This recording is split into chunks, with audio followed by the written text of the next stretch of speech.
Assalamualaikum warahmatullahi wabarakatuh. Halo teman-teman. Jadi di video ini aku mau nunjukin tanggapan dari beberapa orang yang udah aku tanyain mengenai perkembangan dan respon dari masyarakat terkait COVID-19.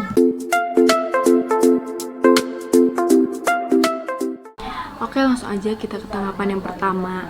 Ini mungkin gak aku sebutin nama sama tempatnya ya, jadi cuma aku bacain tanggapannya aja. Yang pertama ini mengenai PSBB. Jadi perilaku masyarakat di tempat ini tuh rata-rata belum menerapkan PSBB dan masih melakukan perkumpulan. Namun perkumpulan yang sifatnya besar sudah dilarang dan diterapkan. Masyarakat masih menganggap biasa aja karena belum ada yang terkena dampak. Ini bener banget, karena rata-rata masyarakat kita itu kalau misalkan belum ngeliat langsung, mereka belum benar-benar percaya. Padahal mencegah lebih baik daripada mengobati. Namun menurut saya hal ini dikarenakan masyarakat desa sepertinya belum sepenuhnya memahami apa itu COVID-19. Jadi masih melakukan rutinitas kehidupan seperti biasa tanpa rasa khawatir. Namun bisa saja sebenarnya masyarakat khawatir, tetapi karena faktor ekonomi dan untuk memenuhi kebutuhan hidup, physical distancing tidak mudah untuk diterapkan. Mungkin untuk masyarakat menengah ke bawah untuk benar-benar sepenuhnya mematuhi peraturan PSBB itu agak sulit ya, karena kan pendapatan dan pekerjaan mereka itu berkaitan dengan dunia luar, kayak misal buruh pabrik dan juga pedagang kaki lima. Oke, lanjut ke tanggapan yang kedua.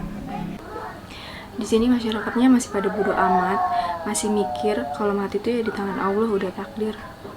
Masih suka berkeliaran, tapi alhamdulillahnya kalau mau keluar jauh pada pakai masker gitu. Di sini tarawih Jumatan tetap dilaksanain.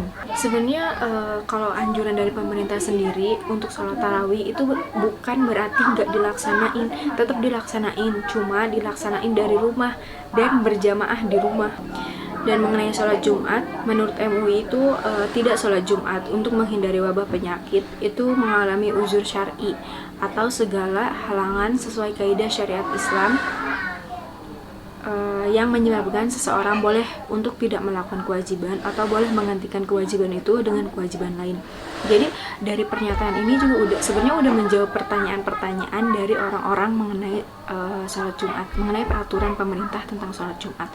Mereka yang menganggap kok pemerintah gini, kok pemerintah gitu, kok pemerintah bla bla bla dan lain sebagainya.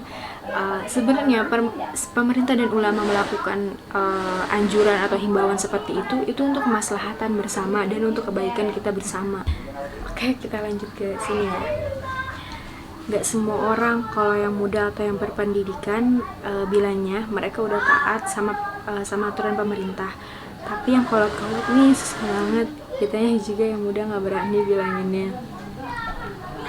Sering banget denger pada nggak takut corona, kecuali mereka ada bukti ngeliat langsung gitu, atau desa terdekatnya ada yang kena corona terus meninggal, baru deh pada takut. Terus data yang ada sampai saat ini, dari mulai data PDP, ODP, yang positif maupun yang meninggal yang udah sampai ribuan, mereka masih belum percaya kalau mereka belum melihat langsung, dan mereka masih belum percaya kalau COVID-19 ini benar-benar ada. Oke, kita lanjut ke tanggapan yang selanjutnya.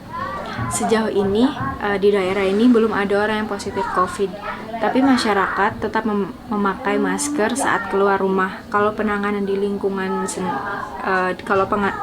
penanganan di lingkungan ini sendiri, menurut saya biasa saja, seperti tidak terjadi apa-apa, dikarenakan ketua RT yang kurang aktif terhadap warga dan cenderung cuek.